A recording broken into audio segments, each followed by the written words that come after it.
مومنوں پڑھتے رہو تم اپنے آقا پر درود، ہے فرشتوں کا وظیفہ الصلاۃ والسلام۔ بسم اللہ الرحمن الرحیم۔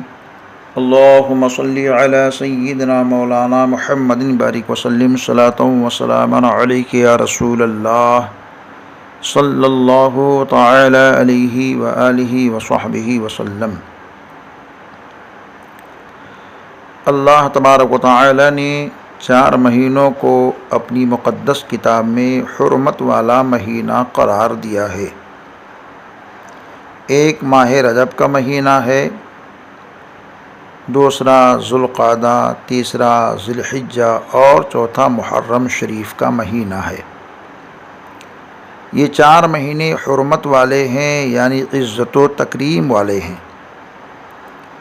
ان مہینوں کی بڑی برکتیں ہیں۔ ماہ ذی الحجہ شریف کا آغاز ہو رہا ہے،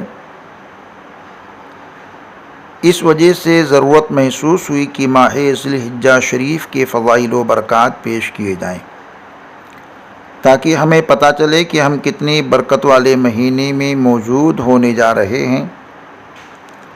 اللہ تعالیٰ نے ہمیں برکت والا مہینہ اور برکت والی راتیں جو عطا فرمائی ہیں، ہم اس کی قدر کر کے بہت ساری نیکیاں کمائیں، کیونکہ ہم دار دنیا میں موجود ہیں۔ زندگی ایک مرتبہ دی گئی، اب دنیاوی زندگی دوبارہ میسر نہ ہوگی، لہٰذا ایک ایک لمحہ کی قدر کر کے آخرت کی تیاری کریں، کیونکہ آخرت میں ایک ایک نیکی کی ضرورت ہوگی۔ یہاں ہم چھوٹے عمل کر کے بے شمار نیکیاں جمع کر سکتے ہیں۔ آئیے ہم آپ کے سامنے عرض کرنا چاہتے ہیں کہ یہ جو قربانی کا مہینہ آ رہا ہے، اس کی عظمتیں اور برکتیں کیا ہیں۔ اس کی جانب چلتے ہیں۔ قرآن شریف میں ہے وَلَيَالٍ عَشْرٍ، اس سے مراد ذی الحجہ شریف کی 10 راتیں ایک تفسیر کے مطابق ہیں جو کہ پہلی ہیں، یعنی 1 ذی الحجہ شریف سے 10 تاریخ تک کی پہلی 10 راتیں مراد ہیں۔ اللہ عز و جل ذی الحجہ شریف کی پہلی 10 راتوں کی قسم یاد فرمائی ہے۔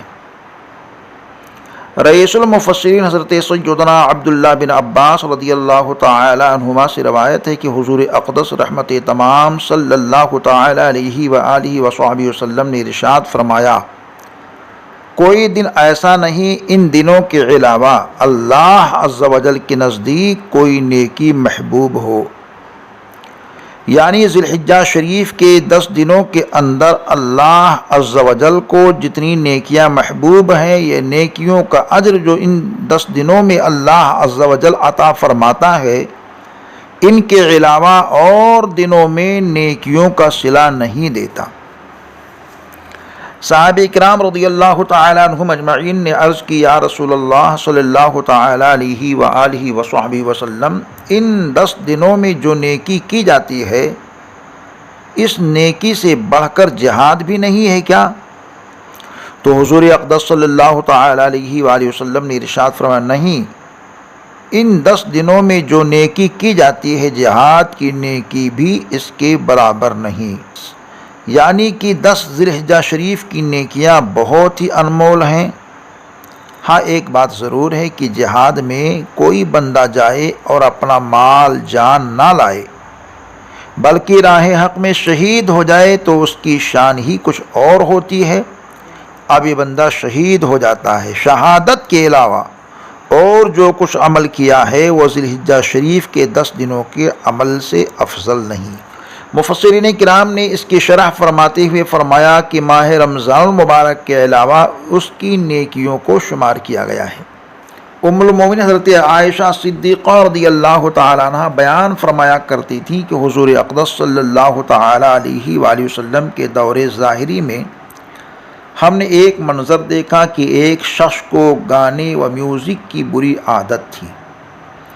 اس بری عادت کے ساتھ اس شخص کی ایک نیک عادت یہ تھی کہ جب ذی الحجہ شریف کا چاند دکھتا تو چاند کے دیکھتے ہی وہ پہلی ذی الحجہ شریف سے روزہ شروع کر دیتا تھا، تو حضور اقدس صلی اللہ تعالی علیہ وآلہ وسلم کی بارگاہ میں بات رکھی گئی کہ ایک بندہ جو میوزک و اور گانے وغیرہ کا عادی ہے، لیکن جب وہ ماہ ذی الحجہ شریف کا چاند دیکھتا ہے تو روزہ رکھ لیتا ہے، تو آقا کریم نبی محترم رحمت تمام صلی اللہ تعالی علیہ وآلہ وسلم نے ارشاد فرمایا کہ اس شخص کو لاؤ۔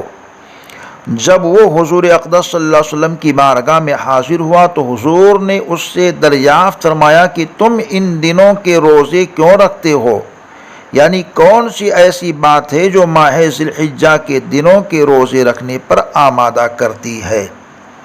تو اس نے عرض کی یا رسول اللہ صلی اللہ تعالی علیہ وآلہ وصحبہ وسلم، میرے ماں باپ آپ پر قربان، آقا یہ دن حج کے دن ہیں، ان دنوں میں حاجی عبادت کرتے ہیں، تو میری خواہش یہ ہے کہ میں تو وہاں پہنچ نہیں سکتا، تو میں یہیں کر کے ان کی دعا میں ان کے ساتھ عبادتوں میں شریک ہو جاؤں، یعنی میں اپنے قیام پہ رہ کر کے ہی روزہ وغیرہ رکھ کر کے ان کی دعاؤں اور ان کی عبادتوں میں شامل ہو جاؤں۔ تو حضور سید عالم صلی اللہ علیہ وسلم خوش ہوئے اور فرمایا اس دن کا ایک روزہ سال بھر کے روزوں کے برابر ہے، پھر ایک روزہ یہ 100 غلام آزاد کرنے کا ثواب ہے، اور ایک روزہ حرم شریف میں قربانی کے لیے 100 اونٹ روانہ کیے جانے کے برابر ہے، اور جہاد میں جانے والے مجاہدین کے لیے تم نے 100 گھوڑے دیے اس کے برابر ہے۔ یعنی ان دنوں کا روزہ رکھنے والا 100 غلام آزاد کرنے کا ثواب، حرم شریف میں 100 اونٹ قربانی کے لیے روانہ کرنے کا ثواب، جہاد میں مجاہدوں کے لیے 100 گھوڑے دیے جانے کا ثواب پاتا ہے، ایک روزہ ذی الحجہ شریف میں رکھنے کا ثواب ہے۔ سبحان اللہ تعالی و بحمدہ۔ آپ غور فرمائیں کتنے مبارک دن ہیں۔ ایک روزہ رکھا ذی الحجہ شریف، سال بھر روزہ رکھنے کا ثواب، دوسرا 100 غلام آزاد کرنے کا ثواب، تیسرا 100 اونٹ حرم شریف میں قربانی کے لیے بھیجنے کا ثواب، چوتھا 100 گھوڑے مجاہدین کو دینے کا ثواب۔ کتنی بڑی سعادت و فیروز بختی اور نیکیوں کے حصول کا نورانی اشرا ماہ ذی الحجہ کا ہے،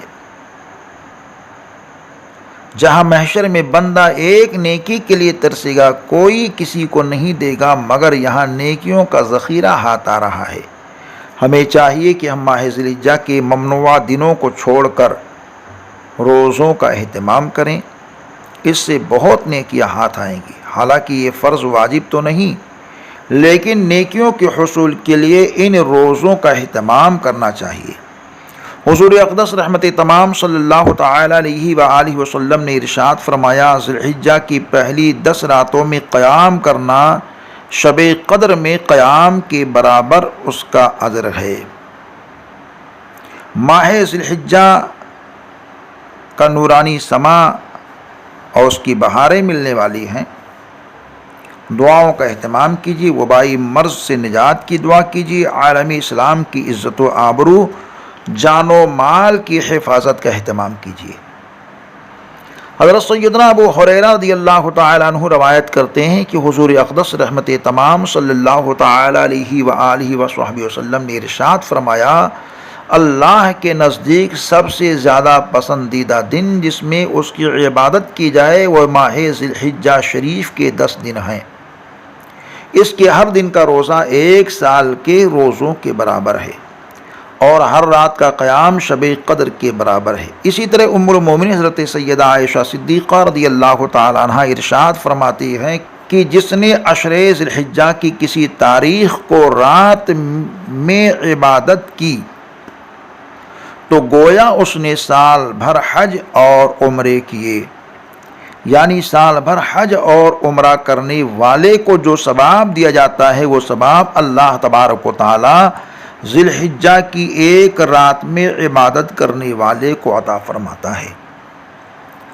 روایت ہے کہ جو شخص ذی الحجہ کے 10 دنوں کی عزت و قدر کرتا ہے، عبادت کرتا ہے، نیکیوں کا اہتمام کرتا ہے، برائیوں سے بچتا ہے، گناہوں سے اجتناب کرتا ہے، تو اللہ تبارک و تعالی اس کو 10 نعمتیں عطا فرماتا ہے۔ پہلی نعمت اللہ تعالیٰ اس کی عمر میں برکت عطا فرمائے گا۔ دوسری نعمت اللہ تعالیٰ اس کے مال میں برکت عطا فرمائے گا۔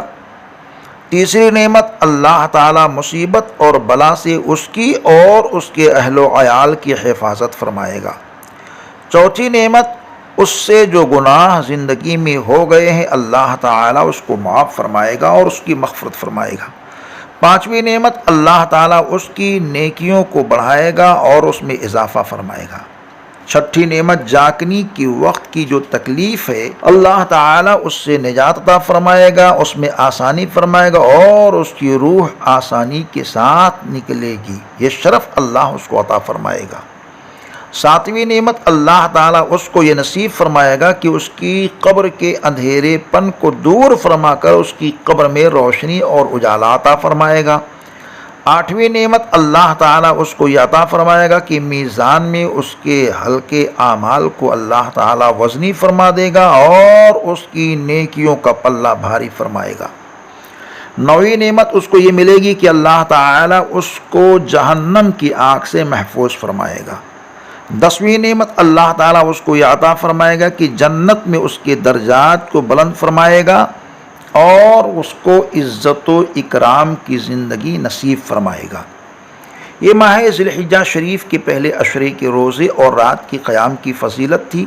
ہمیں چاہیے کہ ایسے بابرکت مہینے کے اندر نیکیوں کا اہتمام کریں، دعاؤں کا اہتمام کریں، گناہوں سے بچنے کی ہمیشہ کوشش کریں۔ اللہ تعالیٰ عمل کی توفیق دے، دارین کی نعمتوں، برکتوں، عظمتوں، شوکتوں سے ہم سب کو مالا مال فرمائے۔ جلوہ نور چینل کے سے جڑیں اور اس کی دعوت کو گھر گھر پہنچانے کی کوشش کریں۔ السلام علیکم ورحمۃ اللہ وبرکاتہ۔